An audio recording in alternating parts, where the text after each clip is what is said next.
Kan itu orang hebat. Apa yang dipilih? Apa berdasar definisi? Apa berdasar kehendak yang milih? Lo kamu udah pinter, tumben. Tumben udah pinter. Alam raya ini milik Allah. Dan semua di alam raya ini milik Allah. Maka dipilih tidak dipilih itu terserah yang punya apa terserah kita. Apa terserah kriteria, apa terserah definisi. Dalam konteks kita sebagai objek diambil, tentu terserah yang punya. Kemudian Allah bilang, orang-orang itu saya pilih. Nah kalau milihnya Allah berdasar kepunyaan, tentu Allah boleh dong memilih orang yang sebetulnya berstatus dolim. Ya tapi ya tetap dia dolim, tapi ya tetap dipilih. Kenapa ya? Karena Allah yang punya. Saya misalnya orang kaya, boleh nggak punya HP buruk? Boleh kan? Terserah saya. Saya orang kaya, beli HP mahal, medium dan paling buruk. Boleh enggak? Boleh, saya yang punya. Nggak boleh, Gus, orang kaya harus beli HP yang mahal. Yang bilang harus siapa? Nah kegoblokan kita ini seperti ini. Nak wong sugih HP ini kudu larang. Nak wong alim kudu bojone ayu. Sing kudu darani kudu ayu kuwi sapa? Nak maji jalan yang tumbuh swarga lho kudu iku sing swargane mbahmu tapi kudu. Nah, kita ini sering berpikir ngatur Tuhan. Prioritas Muslim terus Islam Indonesia kudu dadi sampling Islam seluruh apa? Dunia. Ya ora usah sombong ngono ya. Kowe tapi ya butuh sepuro kan. Enggak boleh doakan Nabi gitu enggak boleh. Wa sholli ala sayyidina Muhammad wa ala alihi enggak boleh pakai ighfir lahu. Masalahnya tahlilan apa alam donga iku terus kamu gunakan. Misalnya terjadi percontohan Islam dunia terus Nabi kapundhut ditalkin, nak ditakoki waman rebuka piye. Terus Nabi warai waman nabiyuka. Mesti Nabi yo pro, lah aku Nabi coba takoki. Jadi kita ini sering kumo luhur karena kita mayoritas terus jadi percontohan ora usah ngono. Paham ya napa? Ndak usah ngono, mayoritas sae, tapi ora usah GR jadi apa? Percontohan internasional. Mungkin kalau masalah Islam damai ya bagus, tapi itu kan tidak hanya Indonesia. Di mana-mana yang Islam damai juga banyak dan yang tukaran juga banyak. Toh yang tukaran nggak pernah maklumatkan diri ini percontohan janda. Ya biasa saja. Saya ulang lagi ya. Maka menurut saya nggak akan benar pendapat Khawarij atau pendapat Islam yang keras bahwa orang dosa besar itu keluar dari Islam. Karena ketika Allah mengatakan, kemudian aku pilihkan kitab ini, tak kasihkan orang-orang yang saya pilih. Itu diantara yang pertama adalah meskipun mereka sebagian tetap zalim. Artinya tetap zalim itu tidak menjadi dia keluar dari status Islam. Paham ya? Sekarang saya tanya, yang dikatakan warga Indonesia itu siapa? Ya siapapun yang bergeografis di Indonesia, lahir sebagai akte Indonesia, saya orang Indonesia. Kemudian ada yang penjahat, ada yang maling, kita penjara. Apa dia keluar dari kebangsaan Indonesia? Enggak kan? Sama ketika orang Islam menjadi zina dan fase koruptor, keluar dari Islam enggak? Enggak. Karena Allah tetap bilang faminhum. Apa? Faminhum. Jelas ya? Wes kayak ngarah Khawarij. Kenapa? Kalau Khawarij cara berpikir itu ekstrim. Setiap dosa besar itu mengeluarkan orang dari status Islam. Oh, itu bahaya sekali. Karena nanti kalau itu iya, kita akan kehilangan banyak orang nopo Islam. Makanya Nabi nanti ngendikan, saya berharap yang nanti masuk surga dari umatku itu separuh, 2/3. Itu kata ulama-ulama. Kalau kita pakai mazhab Khawarij, orang Islam itu tidak sampai 1/3. Karena banyak yang keluar dari Islam. Duwe keris ke Islam, duwe akeh ke Islam, nglakoni jimat ke Islam, nyekel patok ke Islam, dosa gede ke Islam, korupsi ke Islam. Terlalu banyak yang kita usir dari Islam. Lalu kita ngusir atas nama apa? Coba. Kalau atas nama Tuhan, kamu tidak Tuhan. Atas nama wakil Tuhan, Tuhan tidak pernah mewakilkan ke Anda. Orang-orang mandate. Yang kita tahu dari Quran ya ayat ini, tsumma awrasnal kitabal ladzina astafaina min ibadina. Kemudian kitab ini tak kasihkan orang-orang yang saya pilih. Dan orang yang saya pilih itu faminhum zalimul li nafsi. Dan sebagian dari itu adalah orang dolim. Dan itu jelas bagian dari itu. Artinya keluar apa masuk? Keluar apa masuk? Masuk. Meskipun ya yang dolim tetap berstatus dolim. Kayak warga Indonesia, ini semua warga Indonesia. Paham ya? Yang maling ya tetap warga Indonesia. Meskipun ya tetap maling. Jelas ya? Betul ya? Makanya ahli sunnah itu pendapatnya falam nukafir mu'minan bil wisri. Kita tidak akan mengkafirkan orang mukmin hanya karena melakukan dosa. Kenapa ya? Karena Allah bilang faminhum setengah sangking itu masuk bagian. Dan itu luar biasanya Allah disebut istofaina. Tetap orang-orang pilihan. Maka ini penting saya utarakan supaya kita ini tidak sok-sokan ya. Terus yang zalimul nafsi pun potensi dimaafkan sama Allah. Asal dia tobat dan tobat itu sama Allah nggak ada batasnya. Malam yuhur kiri sampai apa? Nafas apa? Terakhir. Dan kadang orang itu sebetulnya nggak niat tobat, cuma ada perilaku tertentu sehingga dan Allah itu simpati. Itu juga banyak yang diterima tobatnya Allah. Makanya kata ulama-ulama itu, istighfar itu tidak syarat diampuni. Yang menjadi orang terampuni itu kehendak Allah. Istighfar itu bagian kecil dari syarat-syarat itu. Bisa saja orang tanpa istighfar tapi diampuni Allah. Misalnya Allah dawuh, wa yaghfiru ma duna dzalika liman yasha. Itu bukan liman yastaghfir tapi liman yasha. Contoh masyhur kan kamu pernah dengar kan ada orang nakal itu, mau misah itu ya kira-kira lonte atau apalah. Dia datang pulang ketika melihat anjing ngeleti pasir dia berpikir ini kehausan kayak saya. Kemudian dia turun ke sungai memberi minum anjing itu, kemudian Allah memaafkan dia karena itu. Pas itu di semua hadis riwayatnya dia tidak pernah istighfar. Telah punya perilaku yang menjadikan dia diampun. Banyak enggak seperti itu? Banyak, makanya wa yaghfiru ma duna dzalika liman yasha. Mayasa itu ya yang digedaki Allah. Bisa saja kalian ini sering istighfar tapi enggak dimaafkan Allah. Tapi delala punya satu perilaku yang cara Allah itu penting, kemudian dimaafkan. Kayak Saharatu Fir'aun, itu dia tidak pernah istighfar, tukang sihir Fir'aun. Dia diampuni Allah, dikasih iman tuh gara-gara jadi wong Jogja. Terus ngono tok. Jadi pas mau duel adu sihir. Iku dalah dekne mendingan ya. Qalu ya Musa imma antulqiya wa imma annakuna nahnul mulkin. Monggo jenengan riyen napa kula riyen. Dadi gara-gara dekne didikan Jogja niku. Lah wong ape duel, mestinya tarung itu semakin cepat mengambil kesempatan kan semakin menang. Ini sudah jelas tarung. Ngapunten jenengan riyen napa. Lha iku pangeran itu terus simpati. Wong kok sopane ngono apa? Akhirnya Allah memberi iman gara-gara apa? Imma antulqiya wa imma annakuna nahnul mulkin. Monggo jenengan riyen. Lah Musa juga Allah juga enggak terima kalau nabinya kalah sopan. Sehingga Allah memerintahkan Musa adalah sopan. Mboten jenengan mawon. Jadi Nabi Musa qala bal alqu. Jadi Nabi Musa enggak jenengan riyen mawon. Jadi coba itu kan unik. Dia tidak ingin diampuni Allah, tapi adalah dia sebenarnya satu perilaku yang menjadikan Allah itu simpati, yaitu kesopanan dia dengan Nabi Musa. Imma antulqiya wa imma annakuna nahnul. Nabi Musa juga bilang qala bal alqumu go jenengan riyen mawon. Akhirnya sakar nggih nak ngoten. Makanya Firaun itu mangkelnya bukan main. Ketika pertunjukan itu akhirnya kan Saharatu Firaun kan kalah. Setelah kalah langsung iman. Maka kata Fir'aun, ini jelas Musa itu guru kamu. Cuma pura-pura saja kamu pro saya. Lah buktinya apa? Buktinya tadi monggo-monggonan gitu. Makanya Fir'aun bilang, innahu lakabirukumul ladzi 'allamakumus sihr. Wah, itu mesti Musa itu gurumu. Padahal dia gak kenal sama sekali. Cuma gara-gara monggo-monggonan tadi itu akhirnya terus pikirannya Fir'aun, wah, mesti harus kenal suwi, mau gayane tok. Mergo gara-gara monggo jenengan riyen. Mboten monggo jenengan mawon. Jadi makanya sampean jangan putus asa. Makanya keliru sekali kalau kita bilang diampuni Allah nunggu istighfar. Enggak. Tentu istighfar penting, kita sepakat. Istighfar itu penting, kita sepakat. Tapi itu tidak satu cara-caranya Allah untuk orang bisa diampuni. Nabi misalnya ngendikan ana wa kafilul yatim ka hataini fil jannah. Coba. Orang sering istighfar sama kafilul yatim, kira-kira surganya cepat mana? Cepat kafirul yatim meskipun enggak istighfar. Kalau istighfar terus tapi medit ra karuan. Tak jamin pun rokok alamatnya medit jelas nen rokok aku roh. Terus jelas. Al-bakhilu qaribun minan nar, jelas alamatnya deket-deket situ lah, paham ya? Wis jelas as-sakhi qaribun minallah, qaribun minan nas, baidun minan nar. Nah al-bakhil baidun minallah, baidun minal jannah, qaribun minan nar. Jadi yang medit itu ya deket-deket situ alamatnya sudah jelas deket-deket neraka. Ana wa kafirul yatim kahataini fil. Berapa? Apa semua yang dimaafkan Allah Nabi nyebut syaratnya istighfar? Kebahitan fil bahr. Orang alim itu otomatis dimintakan maaf oleh langit dan bumi sampai iwak ning laut. Mulane jendur Gus Pak jangan istighfar. Aku sing istighfar is akeh sembrono. Langit bumi no.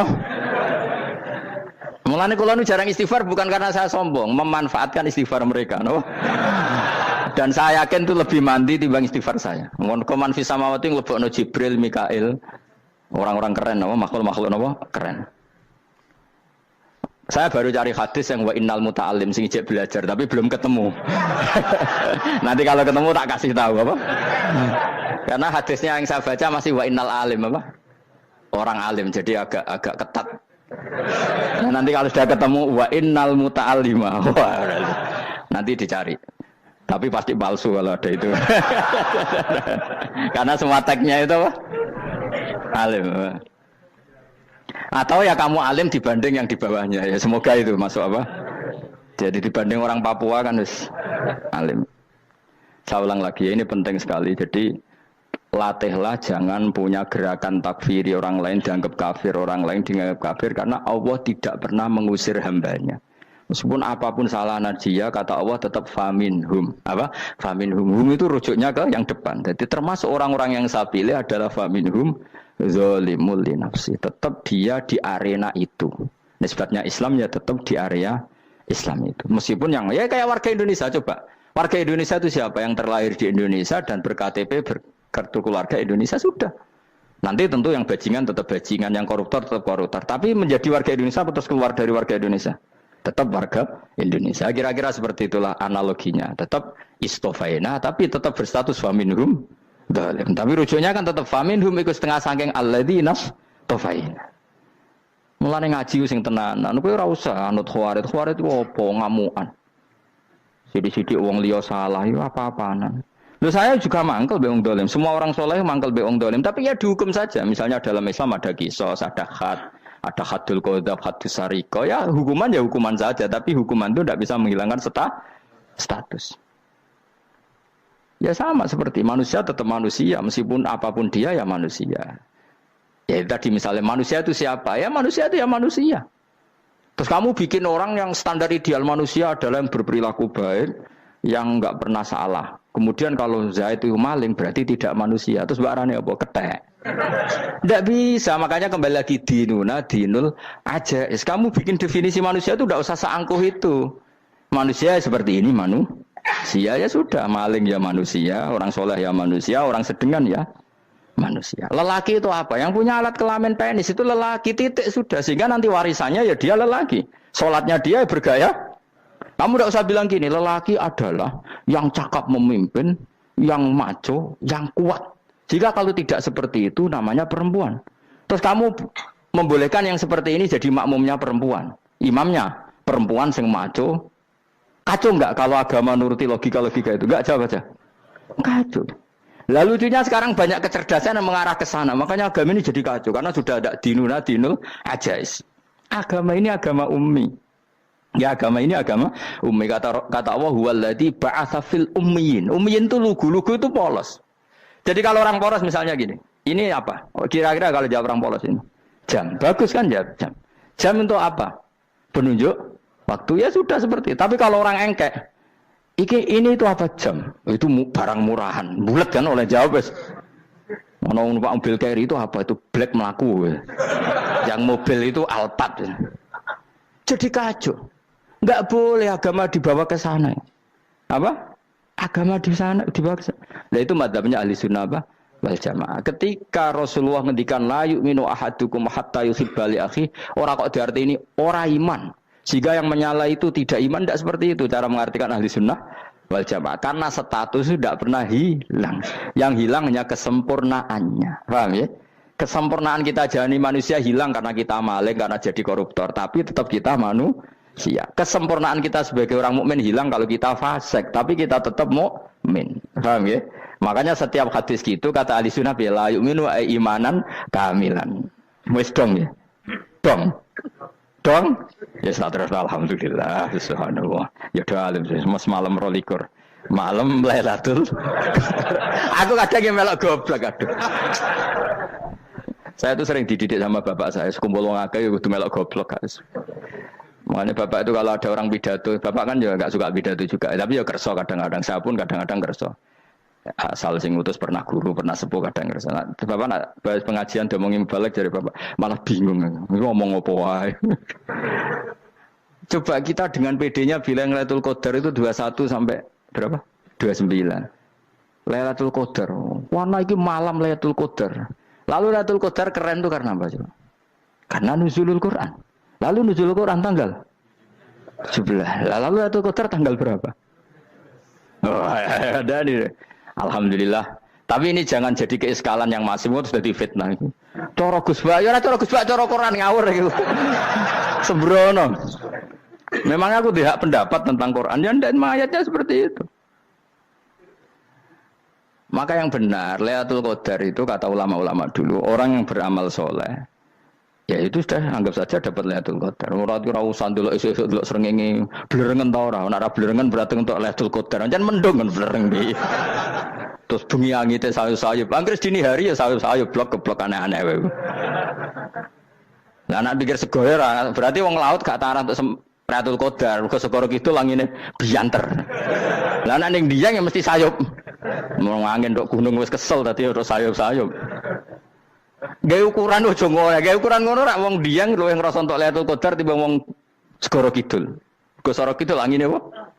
Buanter. Padahal alamate piye? Sayup-sayup. Mana-mana. Maksudnya alamat ngono iku ora ngono, maksudnya ayat iku Kanjeng Nabi mbadhawuh ngono, maksudnya ora ngono. Wes dong ya. Ayo Lailatul Qadar tanggal aku seneng wong bodho. Kowe enak urip wis happy no? Happy. Ya saya ulang lagi ya. Jadi kejati dirian itu tidak bisa hilang dengan standar keidealan. Yang hilang itu standar apa? Keidealan. Misalnya kita maling ya eman lah sebagai orang mukmin kok maling. Warga Indonesia kok kriminal tuh eman, tapi dia tetap orang Indonesia. Orang Islam tetap Islam meskipun dia fasik. Sebab itu Allah ngendikan faminhum dzalimul linafsi. Sebagian dari orang yang saya pilih dia adalah orang dolim. Ya dolim saja. Kamu jangan kamu katakan kafir ya dolim saja. Dolim kira-kira maknanya kurang ajar, kacau, kriminal. Tapi kan tetap dia orang Indonesia. Paham ya? Tetap dia orang Islam. Tapi Islam yang dolim. Ya seperti saya sering cerita. Saya pernah ketemu orang alim melaku di Tuban. Iku pilih tanggamu. Wong Islam kok do kumat. Umat Islam kok do mabuk. Ya tentu oknum ya. Tapi jari orang alim tadi, itu orang umat Islam. Islam sing kumat. Jadi orang Islam itu hanya dua, umat Islam sama Islam yang kumat. Jadi kalau pas fasik ya Islam kumat. Kalau pas waras umat Islam. Ya sudah itu bolak-balik. Ya, jadi umat Islam. Jadi kalau di Jogja atau di Jakarta ada orang mabuk, itu berarti Islam sang kumat. Kalau pas ngaji, umat Islam. Tapi kadang orang yang sama, ya kadang umat Islam, kadang Islam yang kumat. Ya sudah seperti itu. Dan nanti pas diambil Allah, ya tetap statusnya dua tadi. Umat Islam dan Islam yang kumat. Jadi jelas ya. Jadi jelas sekali makanya orang Khawarij itu kata Rasulullah syarrul khalqi wal khaliqa. Ela-ela makhluk itu orang Khawarij. Karena dia menghilangkan status kejati dirian. Itu bahaya bagi kelangsungan negara. Negara maupun agama. Jadi misalnya kalau orang nyuwun sewu misalnya ada orang kriminal di Indonesia. Terus dianggap gak warga Indonesia. Terus mau dibuang kemana? Coba. Sama kalau semua orang Islam yang salah dianggap kafir. Terus lalu mau kamu buang kemana? Padahal dengan kamu katakan kafir, artinya dia sudah tidak wajib sholat. Orang kafir tidak wajib sholat, tidak wajib puasa. Apa tidak lebih ngeri? Karena dia tidak berkewajiban melakukan ibadah-ibadah Islam. Berarti Anda lebih ridho dunia ini rusak. Ya, misalnya Zaid karena megang patok kuburan atau melakukan dosa besar, kamu katakan kafir. Setelah kafir dia wajib sholat tidak? Tidak kan? Wajib puasa tidak? Berarti kan malah jura-jura. Karena mendorong orang keluar dari ring permainan kesalehan. Tapi kalau kita katakan Islam, kemudian kita bina. Kan ini jadinya aset. Dengan kamu katakan Islam artinya menjadi aset kan. Bandingkan kalau kamu katakan keluar. Paham ya? Makanya Nabi ngendikan ala umatku itu apa? Khawarij. Karena ini bahaya. Bahaya. Negara juga gitu. Andaikan kita berpikir ekstrim, yang melanggar negara tidak warga Indonesia. Yang demo tidak warga Indonesia. Sing beda pendapat dengan pemerintah enggak warga Indonesia, negara ini habis. Kehilangan 50% warga Indonesia. Ya biasa saja, yang salah ya salah, tapi tetap warga Indonesia. Kalau secara aturan hukum harus dihukum ya dihukum, asal objektif, asal adil. Kayak misalnya santri saya, yang santrinya Gus Bak itu siapa? Ya pokoknya saya ngaji. Kamu nggak usah pakai definisi ideal, saya ngaji, saya paham, saya orang ngantuk, saya pinter. Yang ya idul, mana. Jadi nek sing bener piye? Sing santri Gus Bak piye? Ya sing ngaji.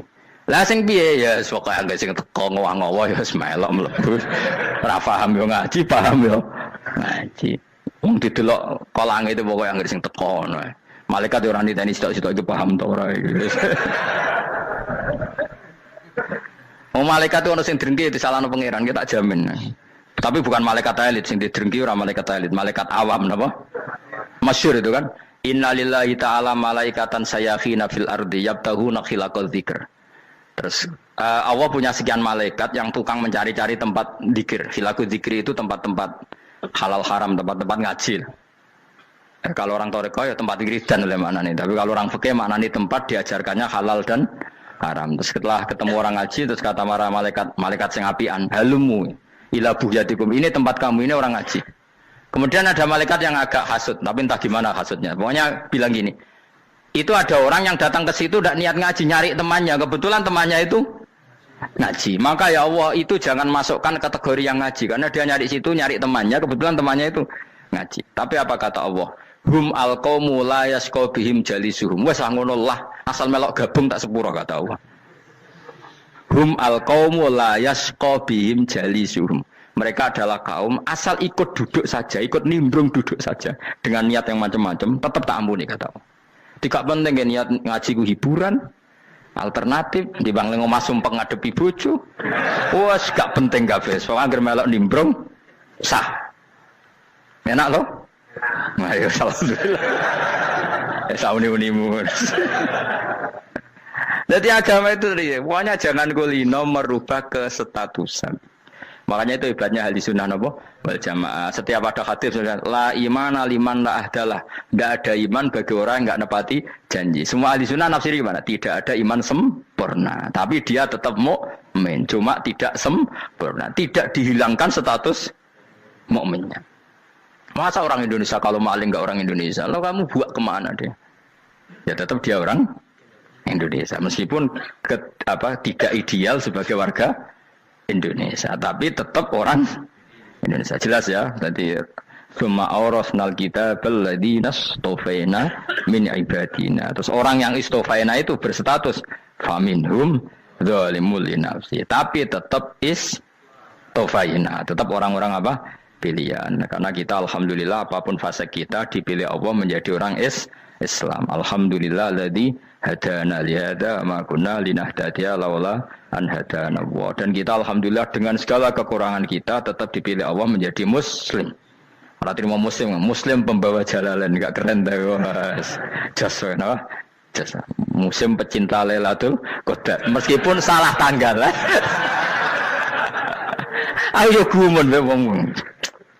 Gak tau mikir ono to kan. Iya, soalnya aku lah ya yakin itu Qadar tanggal 21. Karena suara mayoritas suara Tuhan.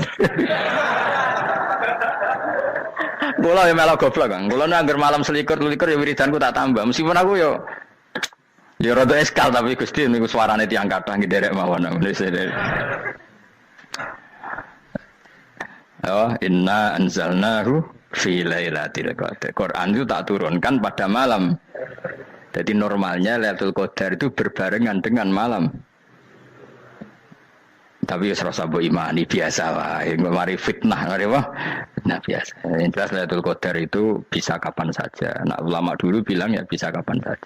Cuma kata ulama-ulama bisa saja diturunkan di tanggal itu. Ya bisa itu karena memang nuzulul Quran itu kan tidak semuanya di tanggal 17 sebetulnya. Jadi di mana-mana itu ada simbol-simbol yang dipakai. Istilahnya tanggal 17 itu simbol. Memang kebetulan ada yang tanggal 17. Tapi kita tahu kan yang turun di Haji Wada juga banyak. Coba Haji Wada tanggal berapa? 9 Arafah. Bulan apa? Dzulhijjah. Dan banyak ayat turun Isra Mi'raj misalnya. Ayat Isra Mi'raj turun bulan apa? Rejab kan? Ibu yang ngaji dorah hatam kecangkeman. Jadi Quran itu tidak hanya turun di Ramadan. Ya biasa saja. Makanya Kayak saya itu kan biasa ngaji Quran, ya setiap saat anggap Lailatul Qadar. Cuma kita ya ikut umumnya orang, Lailatul Qadar itu tanggal 21, 23. Aku lah senang malaikat yang bagian panitia itu ben jelas fokus di tanggal itu. Tapi kamu jangan pernah berpikir menafikan hari-hari lain bagi ulama tertentu, bagi wali-wali tertentu. Mereka ngalami Lailatul Qadar kullailah. Banyak wali yang bilang, saya ngalami Lailatul Qadar kullailah. Maksudnya, karena kullailah zaman Nabi itu pernah dituruni Quran. Dan semua itu artinya Lailatul Qadar. Tapi tentu ada simbol. Kayak kemerdekaan Indonesia itu dimulai tanggal berapa? 17 Agustus. Sebetulnya ya enggak. Ketika Jepang kalah itu ya sudah merdeka. Dan daerah tertentu sudah lama dulu merdeka kayak Aceh. Karena dia tidak merasakan dijajah Belanda. Daerah tertentu ada setelah diproklamasikan tetap berjibaku dengan penjajah. Banyak enggak ketika diumumkan kemerdekaan masih yang berjibaku ngelawan penjajah? Banyak. Tapi kita butuh simbol. Jadilah kita ngambil 17 Agustus. Ngono kok ra iso. Jadi tanggal itu ada tanggal hakiki, tanggal simbol. Meskipun yang hakiki ya simbol, simbol ya hakiki. Dong ya? Alhamdulillah. Ayo kok pinter aku yo. Maksudnya ben kulino mikir, ben urip itu gak glonyar-glonyor ora jelas. Wah, lu semoga goblokku barokah nang ngedel kula. Karena saya itu kenapa kok tahu goblok barokah itu gini ya. Satu supaya saya tidak takabur ya. Saya akan kecelok wong alim ben takabur. Dua aja wong goblok ya ono pinter ya, Mas. Kaya wong iku lho, kaya wong naik apa jenenge? Naik jambian 17 Agustus apa? Apa? Targane apa? Pajak Pinang. Itu kan nilainya hanya berapa yang di atas? Kira kalau di sini berapa nilainya? Kalau diuangkan. 1 juta ada. 1 juta. Bagi penonton tuh kan gini. Cek goblok ya demi duit 1 juta grebotan kayak gitu kan gini. Wong barang angel kok dilakoni. Goblok banget kan gitu jare sing ra melok. Tapi yang delok ku seneng. Tapi kon melok ora gelem. Lah duit 1 juta ya tak rewangi gitu. Orang goblok ya gitu. Dadi wong alim ku angel. Wis ngerti nak angel, maka ora usah melok barang angel kan gitu. Berarti pinter gak wong goblok ku? Tak warai ya. Dadi wong alim iku angel. Maka saya menghindari barang angel. Menghindari barang angel itu satu kepintaran. Berarti orang bodoh adalah pintar. Tawar. Jelas ya? Jelas ya? Alhamdulillah. Makanya kula niku kadang kok pinter kowe, Mbak aku. Karena kamu tahu ngalim iku angel. Menghindari barang sukar itu pintar. Berarti wong bodoh iku pintar. Tapi pintar dalam kebodohan. Makanya harus respect. Wong bodoh iku napa? Respect. Dia tahu ngapal Quran angel, ngapal hadis angel, maca jalalan angel. Suatu yang angel harus dihindari. Menghindari barang angel adalah kepintaran. Wes ngono ae. Dadi kadang-kadang lho GR, Gus Bab aku pinter aku. Kok iso? Dia tahu barang sulit kok dikejar. Itu kan satu kebodohan. Wes auni-unimu ngono dadi. Dan kau syukur, jadi bodoh yang syukur karena ternyata punya sisi kepintaran juga. Dalam kebodohan kita ada sisi apa? Kepintaran. Mohon kalau terus naik. Allah itu siapa? Alladzi ahallana darul muqamati min fadlih. Alladzi rupane dat ahalla kang manggono sapa ladina ing kita darul muqamati ing omah kang dadi hunian. Aili qamati rumah sing dadi hunian min fadli krana mu anugerah Allah. Ya kalau nyontokno bolak-balik ya. Semua ini kita di surga nanti berstatus lamanya-lama itu semua karena fadlnya Allah. Karena amal kita tidak cukup. Makanya Rasulullah pernah ditanya, ya Rasulullah betul orang surga masuk surga karena amalnya tidak, karena fadlnya Allah. Saya berkali-kali cerita dalam kitab-kitab tasawuf diterangkan ada seseorang yang enggak pernah maksiat, hidupnya taat. Kemudian ditanya sama Allah, kamu masuk surga karena apa? Saya karena enggak pernah maksiat, taat terus. Kata Allah, ya sudah kamu di sini aja 80 tahun. Ya kamu enggak apa-apa di surga sini berapa 80 tahun. Si Abid tadi, ahli ibadah tadi protes. Katanya surga itu selamanya lama. Iya kata kamu kan karena amal kamu. Amal kamu di dunia kan hanya 80 tahun. Umur kamu kan hanya 80 tahun. Ya berarti surga kamu 80 tahun dong. Karena kamu menganggap surga karena amal kamu. Fair kan? Amal 80 tahun surganya. Tapi kata jenengan surga itu selamanya lama. Sing selamanya lama itu fadolku itu gak ada habisnya. Kalau amal kamu ada habisnya. Terus kata orang tadi, "Mimpun Gusti kula mbusga fadole jalan." Gak aku kecewa jare. Jadi orang itu harus pakai logika. Makanya agama ini ojo nuruti cerdas enggak punya sanad. Lalu gunanya amal apa? Kalau kita masuk surga mergo fadhole pangeran bocah kok geblek gendeng campur gak di sanad.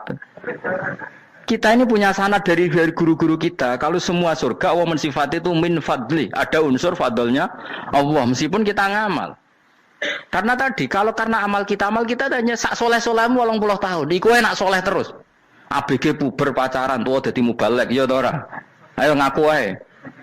Tuane delok nduang dutan gede-gede sunah Rasul. Coba kuwapir suwi bareng Islam anyaran sudah dadi mubalek banyak. Artinya enggak 80 tahun total kita jadi orang apa? Soleh. Mustafa teteng soleh ya lagi gayane saiki khusuk. Bisa numpak trail gaul. Untung ora ono Harley dhisik. Nah, kalau karena amal kita, berarti kita di surga hanya 80 tahun.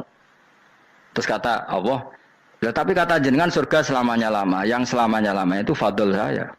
Anugerah saya itu tanpa batas. Makanya kita tetap yakin kita seperti ini nanti di surga itu kabeh fadlih Allah. Seperti nas di sini apa? Alladzi ahallana darul muqamati min fadli. Bukan karena amal tapi apa? Min fadli. Bahwa amal kita itu ikut dipertimbangkan iya, tapi ya termasuk yang dipertimbangkan, bukan segala-galanya. Yang paling menjadi abadi di surga adalah fadlih Allah, karena fadl dan rahmatnya Allah itu yang tidak terbatas. Jelas ya nama ayatnya apa? Alladzi ahallana darul muqamati min fadli.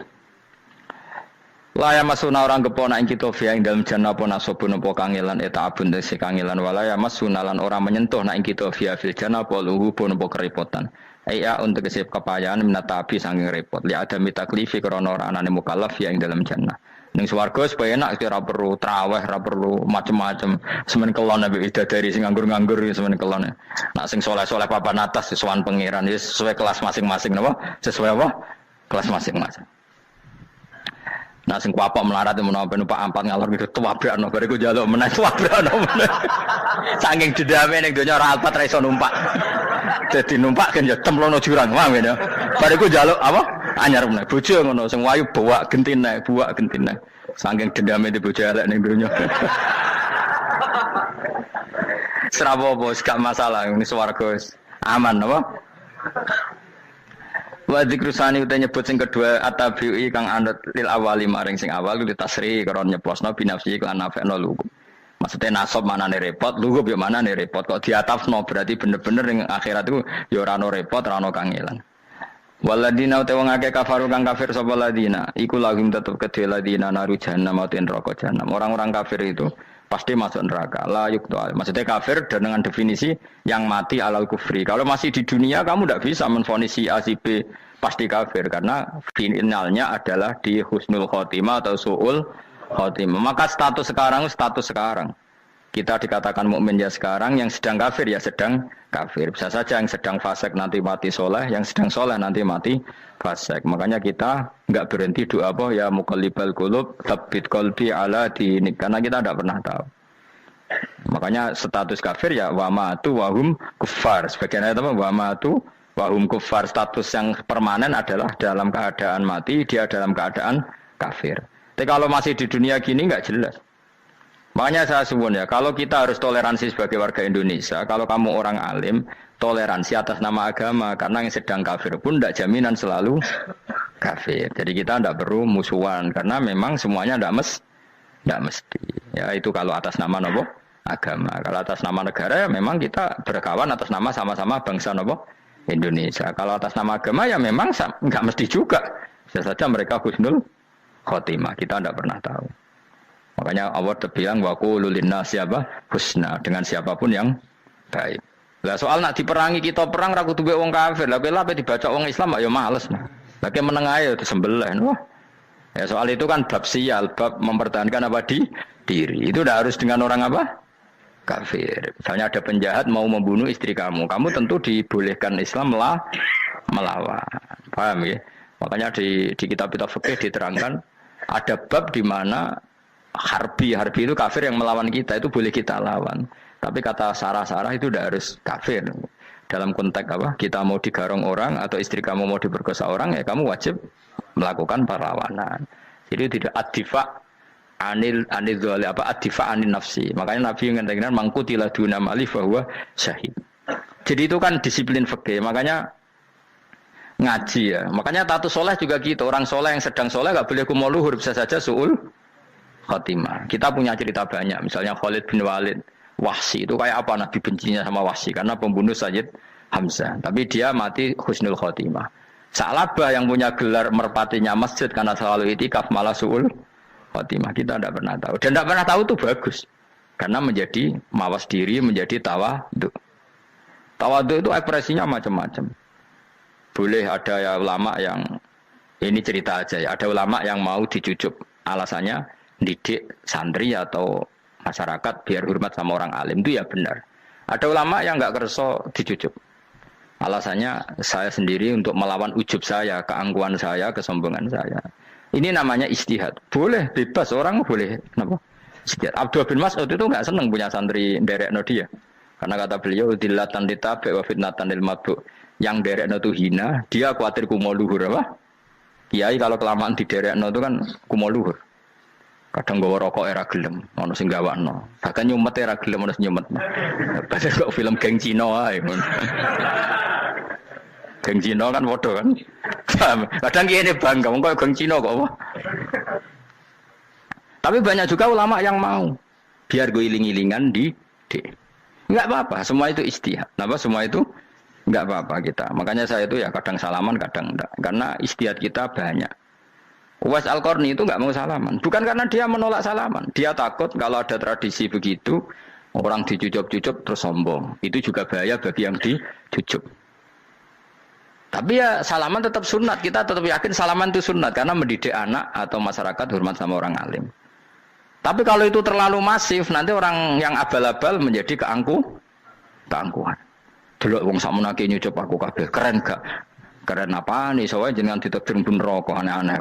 Enggak ada yang keren di dunia. Yang keren adalah makanya Salman Al Farisi ketika dia sukses menaklukkan Persia itu mau syukuran. Kata Salman Al Farisi, enggak Jung. Kalau saya nanti masuk surga, saya mau syukuran. Tak undang namanya. Kau juga punya rencana syukuran di surga. Nanti tak undang sama. Dan enak kan enggak usah biaya undang. Pesta besar-besaran. Enak seneng dugem-dugem. Ini kan orang maksiat. Sekono go babonmu, widadarimu go. Piro kan widadari piro? 70. Piro Mas? Nggih rencana piro Mas? Piro? Lho kan 70 Mas. Nanti tak undang. Saya punya rencana, pokoknya sekali masuk surga bersyukuran besar-besar. Kayak tak undang ra ono berarti ini neraka.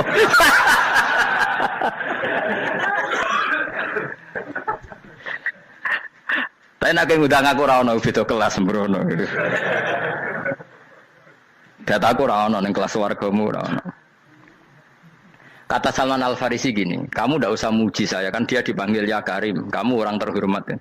Kata Salman Al Farisi, in dakhaltul jannah fa ana karim wa in dakhaltun nar fa ana laim. Jadi saking sopannya ashabu Rasulillah itu ada yang dipanggil ya Karim aja ndak mau. Tunggu Jung ya, panggilan itu sematkan saya nanti ketika saya masuk surga. Kalau saya masuk surga fa ana karim, saya berstatus orang mulia. Tapi nanti kalau saya masuk neraka fa ana laim, saya orang yang terhina.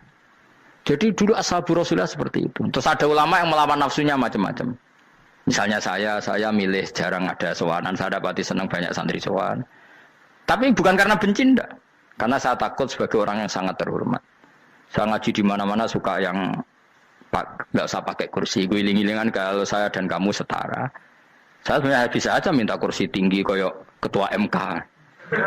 Banyak kan ngaji nih serapati ngalim dari gue kursi ning dhuwur santri ning ngisor gua ya nih kok pinter-pinter. Jebule kitabe maknanan ben ra konangan. Sing ngrasa apa wong modus. Ya tapi tidak suudzon ya, tapi ya ono tenan paham. Tapi kalau saya cara berpikir sederhana, kita kan sama-sama umatur Rasulullah, ya sudahlah hadin sawa. Lho andai kan kamu sanggup maca kitab ya gentenan ra masalah. Kadang dia moco aku ngrungokno, kadang aku moco enggak apa-apa. Nah ono sing wani. Tapi sekali salah tak lorot nah. Jadi dulu sahabat itu biasa. Ada yang cara ekspresi tawadhu kayak Uwais Al-Qarni enggak mau salaman karena takut dicucuk. Ada yang suka salaman karena mendidik. Banyak cara mereka melawan nafsunya sendiri apa? Melawan apa? nafsunya. Istri saya itu dari keluarga pondok Jawa Timur. Itu dulu eskal sama saya, janggal. Karena anak saya kalau mau jajan tuh saya tidur pun dibangunkan. Pak bangun, saya minta uang. Itu ya sampai sekarang begitu. Istri saya itu eskal, janggal. Karena janggal kan ada Jawa Timur sopan sekali sama orang tua. Tanya saya. Karena dia keluarga orang terpelajar, tanya, kenapa itu dibiarkan? Saya jawab saya, ya kalau tidak minta saya, nanti minta mbak-mbak atau kangkang. Orang yang paling harus dingel-ngelo anak itu orang tuanya. Sehingga yang paling harus diganggu anaknya ya orang tuanya. Sampai sekarang anak saya berani minta mandi saya, gendong saya. Kalau orang tuanya saja gak siap dingel-ngelo, lalu apa kata dunia? Kan aneh. Nah, itu ajarannya bapak. Saya dulu bapak Sugeng itu biasa jagoan sama bapak. Ya biasa misalnya saya lesupak kalau kepen mangan ya, cung tuku. Zaman itu pakai motor, pakai sepeda motor, biasa sama bapak ke pandangan. Saya sampai sekarang sama anak-anak saya akrab. Karena pikirannya orang tua saya dulu ajarannya yang paling berhak dingel-ngelo anak ya orang tua. Ini kan gak fair. Kita sebagai orang tuanya digugah gak terima, kon ngedusi gak terima, kon nyawi gak terima, orang lain disentak suruh nyawi. Dan orang lain itu pembantu hanya karena kamu gaji. Kamu gaji seberapa? Hubungan anak dengan pembantu itu kan karena uang. Kamu ingin berbasis hubungan hanya karena itu goblok sekali. Hanya istri saya nerima. Jadi ini bukan berarti saya bikin konsep begitu ya. Ini cerita saja. Banyak guru-guru kita termasuk orang tua saya kalau ngajarkan gitu. Tapi ya tentu ada orang yang ngajarkan anak oleh gugah wong tuane pas turu. Ya kalau pas turu ada alternatif ibunya nggak apa-apa. Kalau nggak ada ibunya juga nggak ada. Terus alternatifnya orang lain kan buruk sekali. Kalau alternatifnya orang apa? Lain. Tapi orang tua kita kadang kesuwen oleh didik adab berlebihan sampai anti ilmu. Ya itu tadi didik adab tapi anti. Ojo gugah wong tuamu, wong turu digugah. Akhirnya Nyon Sewu minta tonggo, pernah bulik bude yang kadang Nyon Sewu mereka sendiri susah kan, nggak punya uang kan terjadi kacau. Demi adab tapi menghilangkan ilmu. Tidak boleh. Nomor satu itu ilmu baru adab. Coba orang paling berat dingel-ngelo anak harusnya siapa coba? Orang tua. Jadi mestinya pas kita turut digugah ya santai wae. Ini sudah tepat. Nah kecuali ngelama, artinya ngelama itu sudah jajan minta lagi lah itu kan ada ukurannya, tentu ada apa? Ukurannya. Tapi kalau fi awali marroh jajan hari pertama di hari itu memang jajan pertama kan nggak dolim. Kecuali minta yang ketiga keempat lah itu baru mungkin salah. Akhirnya istri saya menerima konsep ala saya ya sekarang ya menerima. Sampai sekarang saya biasa misalnya habis ngajar dari Sarang atau ngajar dari Kudus, baru datang anak saya rewel minta jalan-jalan ya saya turutin. Karena menurut saya yang paling harus kangelan demi anak adalah orang tuanya, bukan orang lain. Padahal saya punya santri loh. Kalau mau keren-kerenan saya punya semuanya. Tapi itu kan nggak hukumnya Allah. Keren itu kan hukumnya manusia. Dia santri terus dia ini berhak ngongkon. Ini kan hukumnya manusia. Hukumnya Allah ya gak ada. Hukumnya Allah ya wong tua, be anak-anak be wong tua. Hukum liyane gaweane manusa, sing penting ku anfusakum wa ahlikum. Nah, ora ono santri kaum barang ora ono. Gaya-gayanane mubalek ini umat saya terus dihitungi. Ku apa-apaanan. Enggak ada dalam Quran, yang ada ya ku anfusakum wa ahlikum nar. Jadi yang penting hubungan orang tua anak. Nah, baru orang lain itu wa ila adin akhahum huda. Ya itu yang kedua ketiga. Tapi ilmu ini sudah banyak yang hilang, makanya banyak mubalek ngamuk anak. Bocah ra sopan, aku nang